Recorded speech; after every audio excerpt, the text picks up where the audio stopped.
Saludos, muchas gracias por sintonizar su programa Influyentes con Geomar García.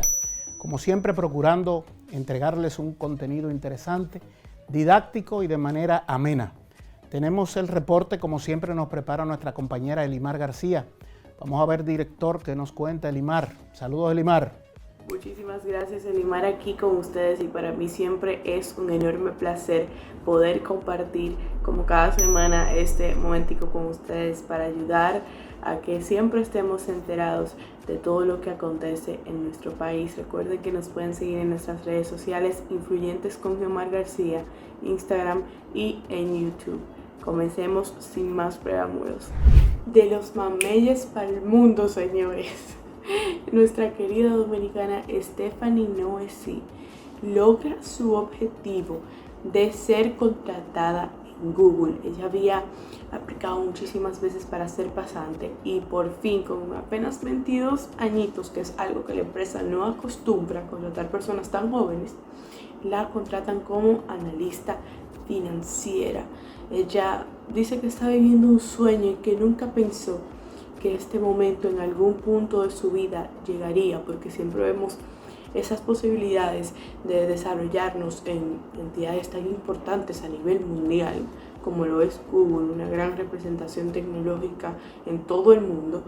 Pues ella nunca lo imaginó y mira cómo se le está cumpliendo su sueño. Y esto es una lección para todos, que todo en la vida es posible con dedicación, perseverancia, y si tú te preparas para cuando la oportunidad llegue. Ella había aplicado durante más de 4 años. Expresa que ella creció en los mameyes, pero jamás pensó que una muchachita que salió de ese barrio lograría llegar hasta donde está hoy. La dominicana expresa que decide comenzar aplicando a pasantías porque esa era la forma más rápida de llegar hasta Google, y que generalmente Google, como mencioné, no contrata a personas tan jóvenes como ella y menos sin experiencia. La gente primero se va a otras empresas y adquiere conocimientos antes de llegar allá, pero ella hizo todo lo opuesto. Desde el 2018 eran sus intentos fallidos, siempre como pasante, y la tercera vez fue cuando me aceptaron para la pasantía y luego de finalizar me ofrecieron un trabajo a tiempo completo.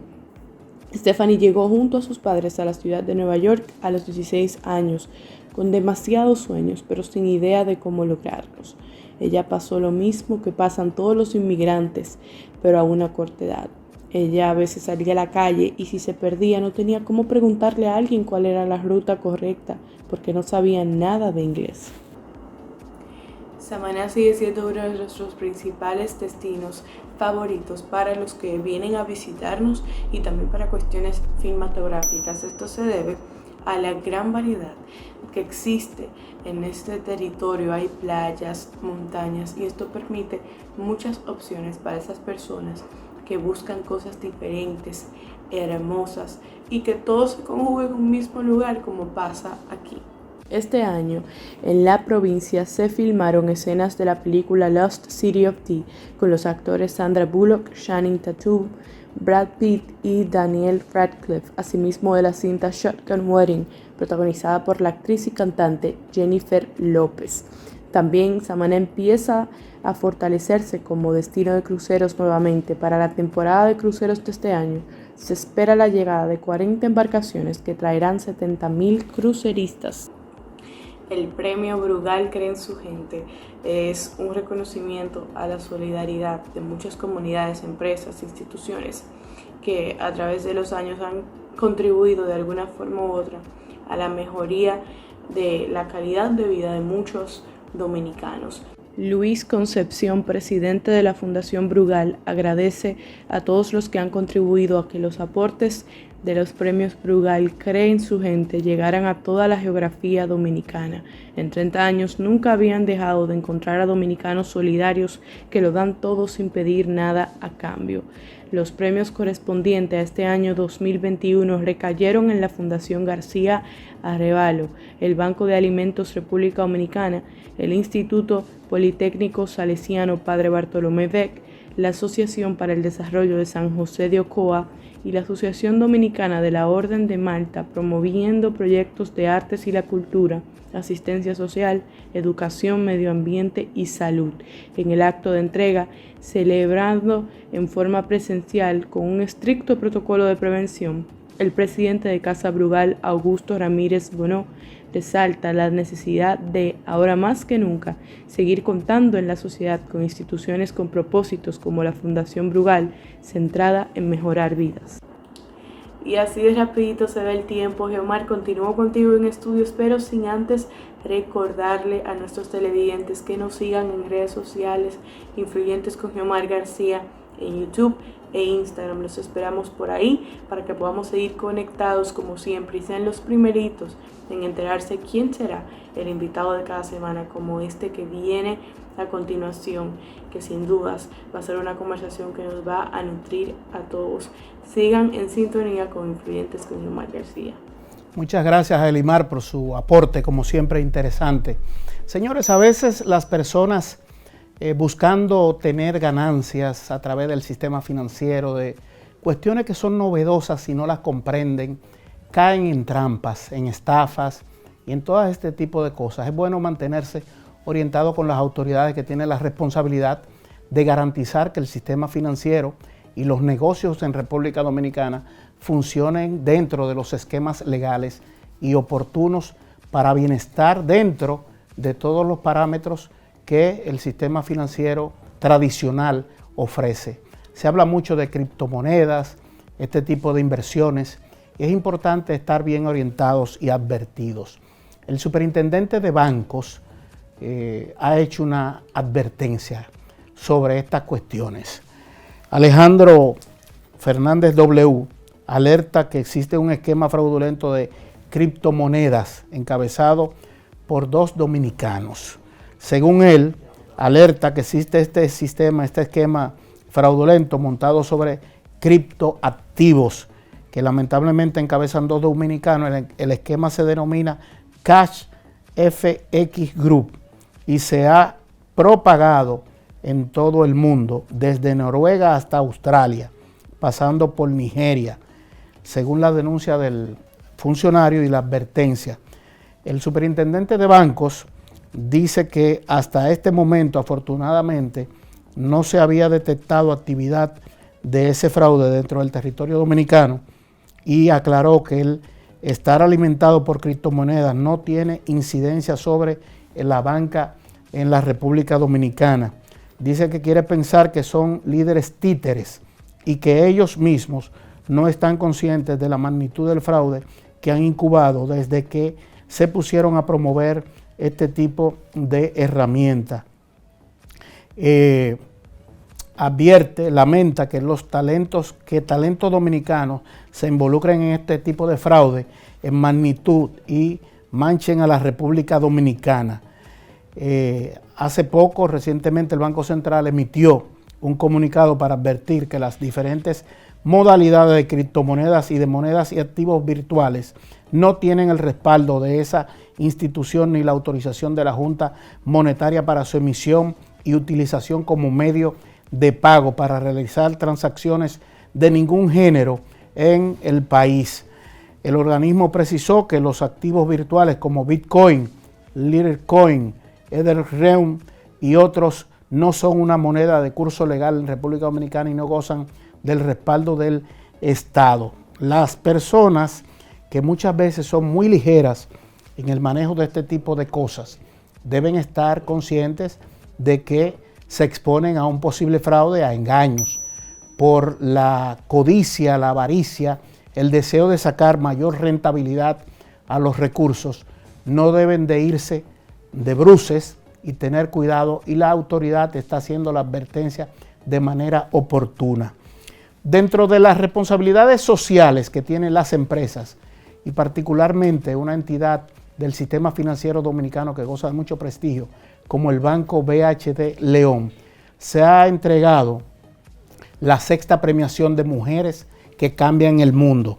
Y es bastante edificante y muy enaltecedor ver cómo mujeres que han hecho cambios importantes en la sociedad dominicana, pues son valoradas y son reconocida por el Banco BHD León. Esta sexta edición del premio Mujeres que Cambian el Mundo, pues tuvo como premiación número 1, el primer premio, a Daisy Acosta, que fue escogida por el jurado por su trabajo como investigadora científica, creadora del primer Banco Nacional de Cerebros de República Dominicana y por su gestión como pasada presidenta de la Asociación Mundial de Alzheimer, organismo que le otorgó el título de vicepresidenta honorífica de forma perpetua.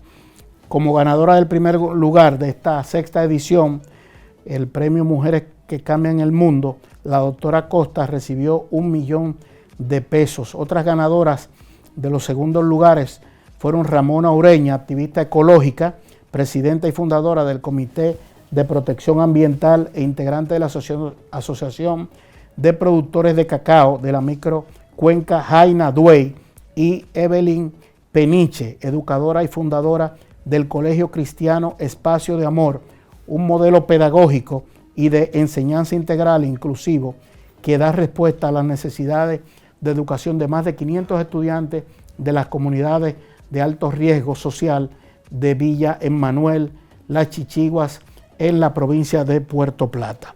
Es importante, interesante, señores, que se valoren este tipo de esfuerzos y de aporte a la sociedad que sin lugar a duda agrega valor social y que toma en cuenta a quienes tienen menos posibilidades de poder accesar a educación y a mejor calidad de vida.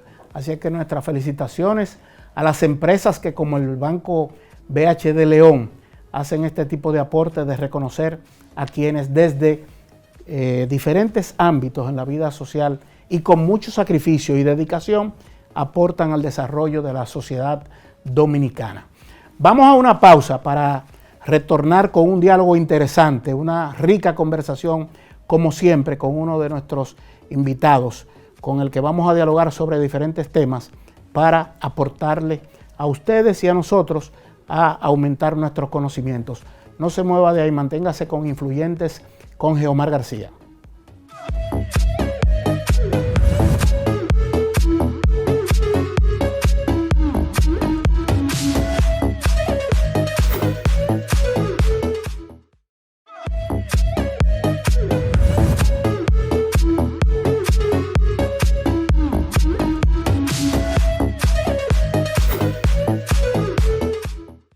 Vamos a dialogar con alguien que maneja muy bien el discurso, que sabe cómo comunicar y que es una persona ducha en estas cuestiones de los medios de comunicación y tiene su gracia, tiene la formación, la heredad incluso, digamos, por sus padres, además del esfuerzo propio. Joven todavía, un gran amigo, Víctor Gómez Casanova. Saludos, Víctor. Gracias, Geomar, un placer estar aquí contigo y gracias por esa presentación, sobre todo por lo de joven todavía. Víctor, el día a día, y tú eres una persona que vive muy actualizado, que has tenido muchas vivencias, que has hecho muchas cosas quizás en tan poco tiempo, y a veces la gente lo ve al que ha vivido mucho, dice, pero fulano tiene tan poca edad, ¿y cómo lo ha hecho? Empecé temprano. Sí, empezaste temprano. El ambiente actual, la sociedad dominicana, toda esta velocidad con que fluye la información, los choques de ideas, a veces hay gente que no respeta considerando las opiniones del otro, quiere descalificarnos. ¿Cómo tú ves actualmente el papel que están jugando los anteriores esquemas, televisión, radio, periódico, de comunicación de masa, entremezclados con todas estas redes sociales, Twitter, Facebook, Instagram, todas estas cosas? ¿Cómo lo ves? Te lo dividiría en tres para hacerte el análisis segmentado. La parte social, la parte política y la parte económica, para entonces concluir en la parte personal. Creo que en la parte social estamos viviendo una sociedad que va cada vez más rápida, pero que al mismo tiempo ha perdido valores tradicionales y que en el caso de los medios de comunicación nos preocupamos más por ser los primeros en dar la información que por verificar la veracidad de esa información. Y el tiempo no nos da en el afán por tener la primicia, de buscar los diferentes ángulos, las diferentes caras de la moneda. Recuerdo que cuando profesores como don Salvador Pitaluga Nivar, en el Instituto Dominicano de Periodismo, don Marcelo de la Cruz, o personalidades como don Lipe Collado, explicando cómo hacer la entrevista, te insistían mucho en el responder las 6 preguntas. ¿Qué, cuándo, cómo, dónde, por qué? Y entonces, hoy, el proceso es diferente. El proceso es tuitéala. El proceso es tira la foto y súbela a Instagram. El proceso es haz un análisis, un comentario, súbelo a YouTube y pon el link. Redirecciona de tu cuenta de Twitter a tu canal de YouTube. Redirecciona desde tu cuenta de Instagram o de Facebook a tu canal de YouTube. Y entonces vivimos en una comunicación más rápida que hace que la sociedad actúe más y piense menos. Desde el punto de vista político, una cosa ha degenerado en la otra. Como la sociedad está más informada, más comunicada, no significa necesariamente que esté más sabia o más culta. Yo diría que lo contrario. Hace que entonces la dirigencia política, las autoridades electas, las autoridades gubernamentales, se preocupen más por la simpatía que por la responsabilidad. Y entonces caemos en el populismo. Nos interesa más ser simpáticos y que la medida que tomemos o que anunciemos o que el discurso que pronunciemos sea el que la gente quiere escuchar y no necesariamente el que la circunstancia determina, lo que hace falta, lo que debe hacerse. Y entonces eso hace que tengamos una condición política más superficial, más frágil. En cuanto a lo económico, creo que también se ha trasladado, ya las publicitarias no son las tradicionales colocadoras de comerciales en televisión o en radio o en prensa escrita como se hacía antes, sino que tú ves que se ha redireccionado un alto presupuesto, un alto porcentaje de los recursos de publicidad en redes sociales y entonces estamos influenciando a los influenciadores. Y entonces estamos creando ídolos de barro y estamos yéndonos a publicitar nuestro mensaje, nuestros productos, nuestros servicios, nuestras empresas, más en tribunas de mayor alcance, no necesariamente de mejor calidad. Y el mundo ha tenido esta transformación que no se detiene y que cambia todos los días, segundo por segundo. Vemos, por ejemplo, lo que está pasando con Facebook y su conversión a Meta, las diferentes audiencias de cuestionamientos que ha tenido Mark Zuckerberg en el Congreso de los Estados Unidos, el debate que tenemos ahora con las letras de las canciones, con el dembow, la variante de los exponentes musicales. Ya no se acostumbra a escuchar la música que a ti, a mí nos gusta, ese bolero tradicional, ese mensaje del enamoramiento, ese merengue o esa salsa con contenido. Ahora todo es cuestión de repetir 3 o 4 frases con diferentes elementos electrónicos y entonces de ahí tú sales un dembow, de ahí tú sales con una, no sé si se le pudiera llamar composición, y te genera millones de views en YouTube y en Spotify. No es que estamos viviendo una disrupción totalmente rompiendo con el esquema en el que tú y yo nos hemos desenvuelto durante muchos años, o es que se está viendo un proceso de retroceso, podemos decir. No podemos negar la importancia de toda esta estructura de amplia comunicación y de fácil acceso, de que cualquier persona puede hacer una denuncia y amplificarla, aunque no le den el acceso a los medios tradicionales como televisión, radio o periódico, que ha traído consigo cuestiones positivas a todo esto. ¿Cómo es este asunto? Lo que pasa, Giomar, es que cuando tú haces la denuncia, que tú colocas el tweet o subes el post o haces el video en YouTube o que pones el Facebook Live o cualquier herramienta de redes sociales, tú estás solamente viendo una cara de la moneda, que es desde la cuenta en la que se posteó.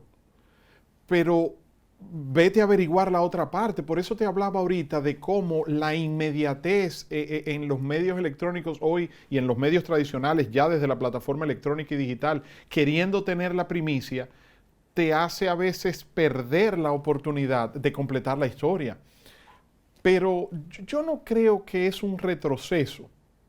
Quizás por la edad, tú y yo pudiéramos verlo como un retroceso porque lo comparamos con la calidad de nuestra generación en términos de información, en términos en cualquier género.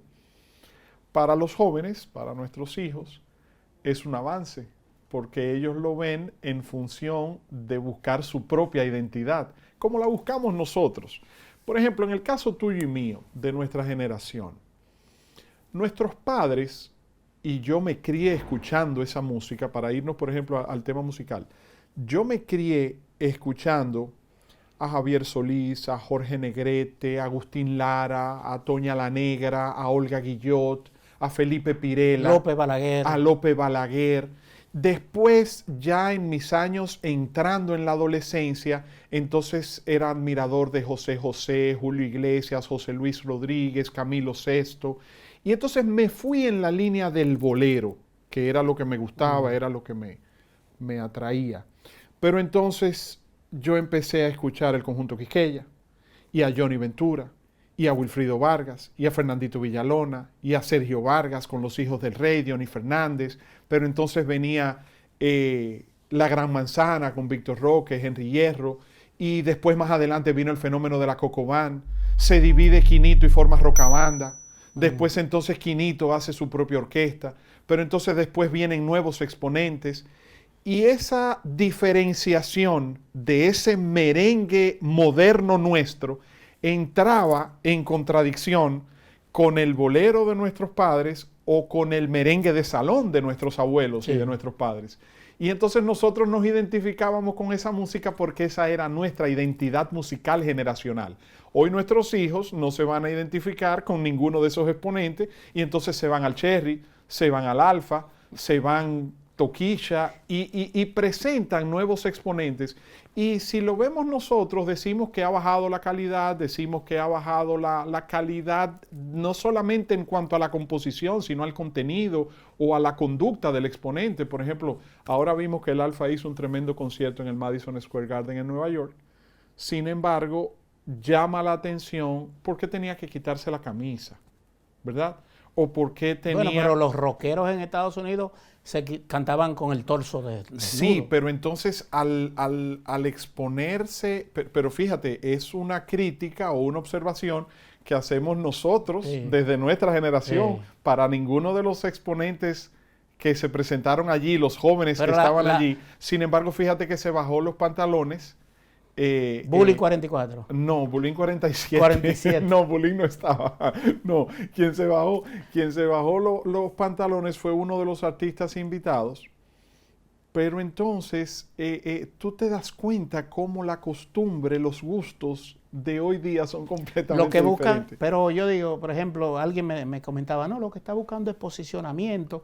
Luego ahora le dicen buscando sonido. Sí, luego limpiará las letras y se adecuará un poco y se acercará un poco más a la decencia.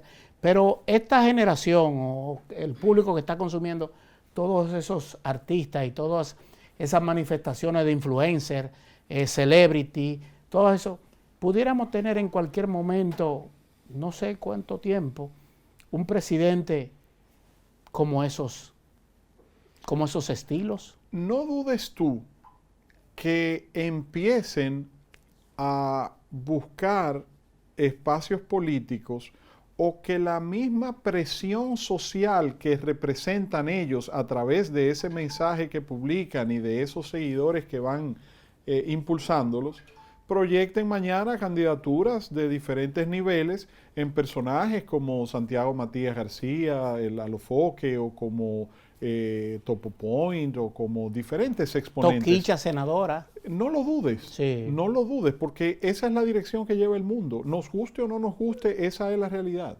Sí. Esa es la realidad. Fíjate tú, por ejemplo, que en Estados Unidos, el ex esposo de Kim Kardashian, Kanye West, fue recibido por Donald Trump en el Salón Oval de la Casa Blanca hace pocos años, hace 2 o 3 años, cuando Trump estaba anunciando su reelección, y se convirtió en todo un fenómeno, porque era la primera vez que un artista de esa categoría, de ese reconocimiento, entraba al Salón Oval a tener una entrevista de tú a tú, one on one, con el presidente. Hay otra parte de este proceso que estamos viviendo en el mundo entero.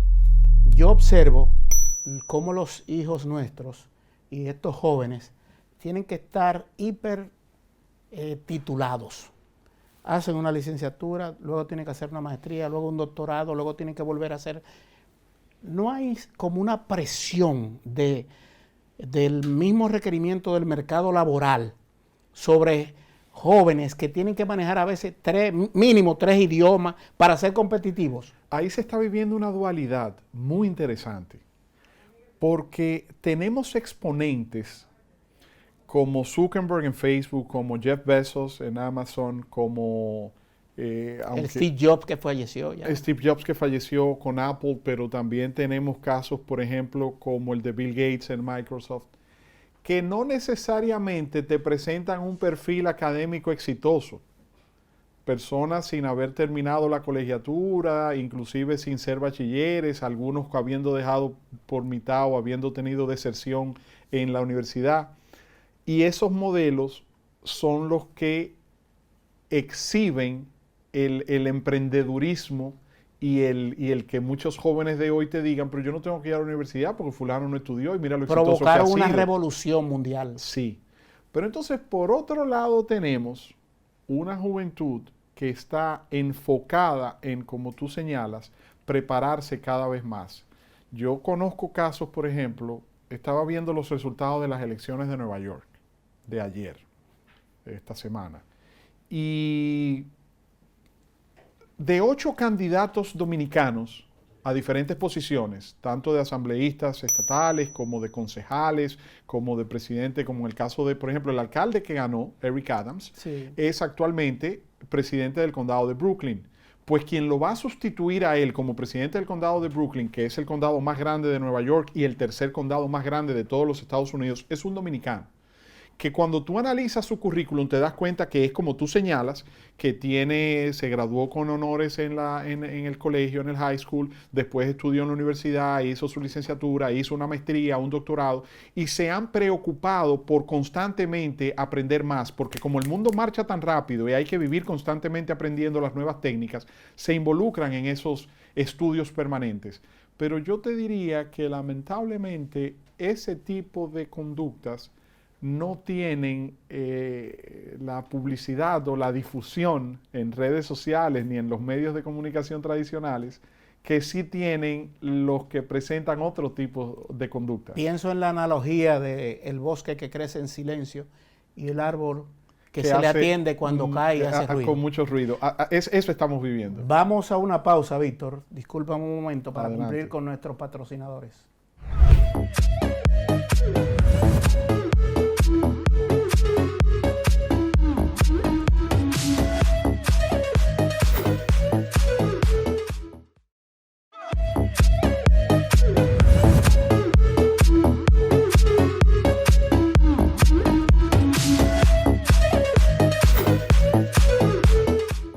Estamos conversando con Víctor Gómez Casanova y quiero que hagamos un ejercicio entre las cuestiones de valores humanos y para poder aportar a mejorar o mantener vivos esos valores que tienen que ver con la gratitud, con la solidaridad, con la responsabilidad. Tanto tú como yo, Víctor, nuestros padres, en el caso mío, mi madre, que tiene 86 años de edad, tenemos que estar presentes porque, como uno le dice a los viejos, que lo dieron todo por uno para ser uno lo poco, lo mucho, o lo mediano, como lo vean a uno, dependiendo, que es hoy socialmente. ¿Cómo a los jóvenes de estos tiempos que se vive tan deprisa, hacerles ver que hay que detenerse para darle el soporte material y emocional, no solo a los padres, al tío, al abuelo, al que se dedicó a tratar de cultivar en uno algo importante y positivo? Mira, Xiomara, has tocado un punto para mí muy sensible en esta etapa de mi vida que estoy viviendo, porque mis padres, ambos, están ya en una etapa de sus vidas de fragilidad, de dificultad, ley de la vida, ¿no? La naturaleza claro. La vida no es rectilínea, es curva, tiene sus altas y sus bajas. Papá tiene 81 años y a papá me le ha golpeado mucho 3 situaciones que le han coincidido en su vida. La primera fue su puesta en retiro. Papá fue un hombre que empezó a trabajar desde que tenía 17 años de edad y trabajó hasta los 79, de manera ininterrumpida. Entonces, todos los días papá tenía una agenda, un chofer, una secretaria, un teléfono, una reunión, una llamada, una agenda de trabajo, Claro. ¿no? Entonces, el primer golpe que le dio la vida fue, mire doctor, mire magistrado, ya usted no va a trabajar más, ya usted está pensionado, ya usted fue puesto en retiro, váyase para su casa. Ya no lo necesitamos más. Y eso trabaja psicológicamente, sobre todo para un hombre que durante tantos años había ejercido funciones tan importantes en el Estado de manera ininterrumpida. Entonces ese hombre se va a su casa y recibe ese primer tablazo, ¿no? De mire, ya no lo necesitamos más. Ok. Entonces, ¿cómo empezamos a trabajar, mi mamá, mis hermanos y yo, esa transición emocional de papá? Bueno, él le gusta la lectura, pues entonces está leyendo. Él escribe, pues entonces está escribiendo. Pero entonces también él ocupa su tiempo saliendo de la casa con una invitación que le hacen para dictar una conferencia allí, para hacerle una entrevista aquí, para una puesta en circulación de un libro acá. Él estaba trabajando en el Archivo General de la Nación, en sus temas históricos que le gustan. Pero de repente viene el segundo golpe, la pandemia. Mire, usted se tiene que quedar en su casa, usted no puede salir. Y sus hijos no pueden ir a compartir con usted. Y sus nietos no pueden ir a abrazarlo ni a besarlo. Y usted no puede salir a la calle. Entonces, eso o sea, ese segundo golpe, yo te diría que quizás fue más fuerte que el primero, pero en combinación con el primero lo hace ser todavía más difícil para su manejo. Entonces, papá dura 1 año y pico trancado en su casa, sin salir de su casa. Es una cárcel, tú estás trancado. Sí. Es tu casa, pero tú estás trancado. Psicológicamente es un golpe muy fuerte y más a su edad. Entonces viene la tercera situación y es una condición de salud propia de los achaques y de las condiciones de esa edad, de la naturaleza, ¿no? Entonces combinar esas tres cosas y verlas en tu héroe, mi padre para mí es mi ejemplo, mi mayor aspiración es ser como él, siempre lo ha sido. Entonces te golpea como hijo. Pero entonces tú no puedes permitir que eso te produzca un sentimiento que te deprima y que te debilite, porque entonces no generas la fortaleza emocional suficiente que necesitas para sostener a tus padres, para ayudar a tus padres. Entonces yo le aconsejo a los jóvenes, en mi caso, ¿cómo yo lo he hecho? Llevando mis hijos a compartir la situación para que lo vean, para que vean lo que es la naturaleza humana, para que vean cómo el ser humano a esa edad, cuando tenemos el privilegio de llegar a ella, nos deterioramos, nos consumimos, cómo la vida nos golpea y cómo los hijos estamos llamados a ser el bastón, el andador, el pie de amigo que apoye a ese ser humano en función del mismo apoyo que ellos nos dieron a nosotros. Porque a mí nunca en la vida me pasó por la cabeza que yo iba a tener que vivir mi vida sin el apoyo, sin el acompañamiento, sin el codo a codo, hombro a hombro de mi padre caminando conmigo. Mis abuelos, lamentablemente, por ejemplo, en el caso de mis abuelos maternos, yo no conocía al papá de mi mamá porque murió antes de yo nacer. Mis abuelos paternos murieron cuando yo era muy chiquito. Tanto mi abuelo paterno, papá Cristino, murió cuando yo tenía 4 años, en el 80. Y mi abuela mamanena, mi abuela paterna, murió cuando yo tenía 8, 9 años, en el 85. Entonces, con la única abuela que yo compartí fue con mi abuela materna, con Olla. Pero compartía poco. O sea, yo iba de vez en cuando, porque tenía muchos nietos. Sí. Y yo no era de los favoritos, yo era de los más pequeños. Entonces, pero no tuve esa compenetración tan fuerte con mi abuela como tenían mis hermanos o otros de mis primos. Entonces mi cerebro no computó la vejez. Yo recuerdo, por ejemplo, yo soy un amante de los debates presidenciales, sí, sobre todo de Estados Unidos. Y yo me conozco todos los debates, yo me he visto todos los debates, desde Kennedy y Nixon hasta Biden y Trump.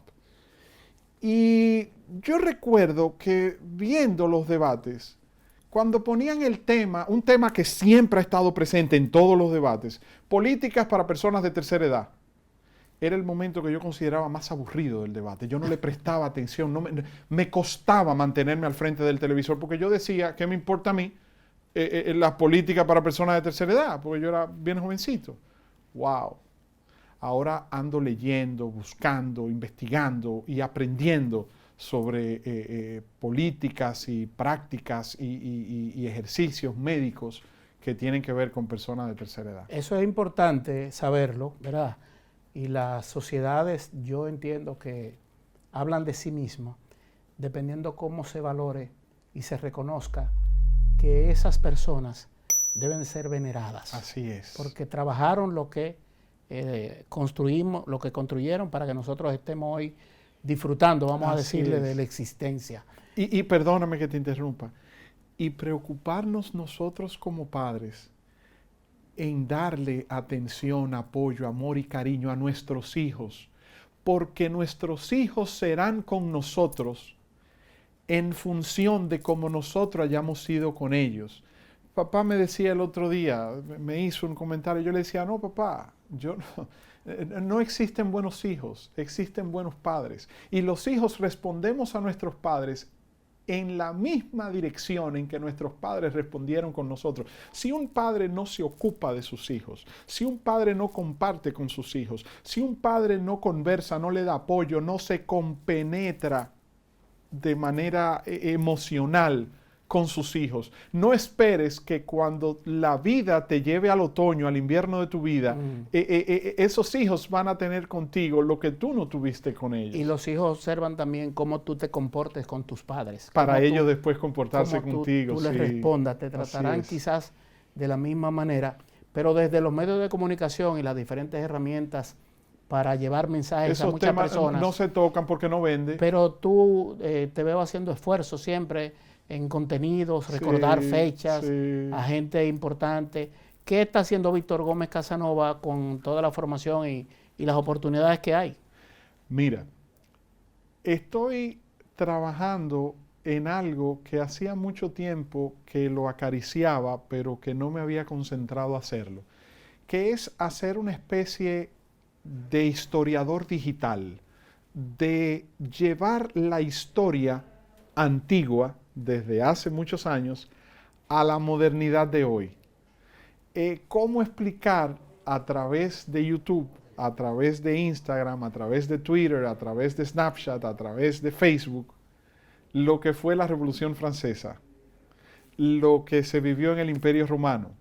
Pero aquí en República Dominicana, por ejemplo, ahora en noviembre estoy trabajando en una recopilación de información para llevarla en lo que tiene que ver con nuestra Constitución, el 6 de noviembre de 1844. Por ejemplo, aquí poca gente sabe que Buenaventura Báez, que ha sido uno de los líderes políticos que más veces ha ocupado la presidencia de la República, sobre todo desde los principios de nuestra independencia, desde los orígenes de nuestra nación, junto con Pedro Santana, se convirtieron en los dos principales caudillos de la Primera República. Y el mayor influenciador para mí en política y la economía. Sí, fue es el tronco desde donde surgen sin lugar a dudas muchas cosas que hoy siguen influyendo. Así es.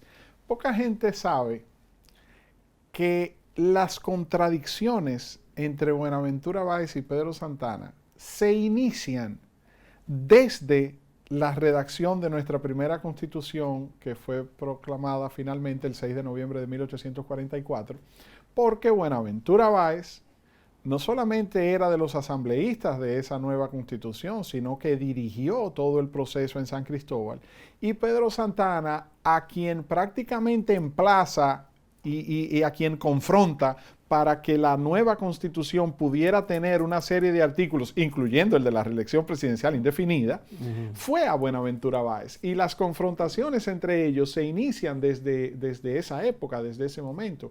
Y esa lucha fratricida, porque se convirtió en una lucha fratricida entre ellos dos, pues provocó que nosotros tengamos un arraigo de confrontación política tan fuerte.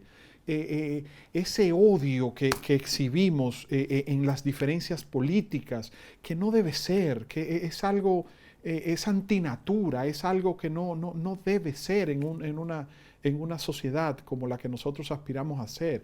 Mira, yo viví una situación en esta semana pasada.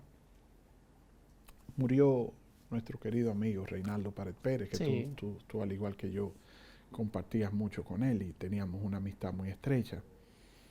Y me dio tanto gusto ver diferencias políticas muy marcadas y con heridas todavía muy recientes y sangrantes y abiertas, sobre todo entre el expresidente Danilo Medina y el también expresidente Leonel Fernández.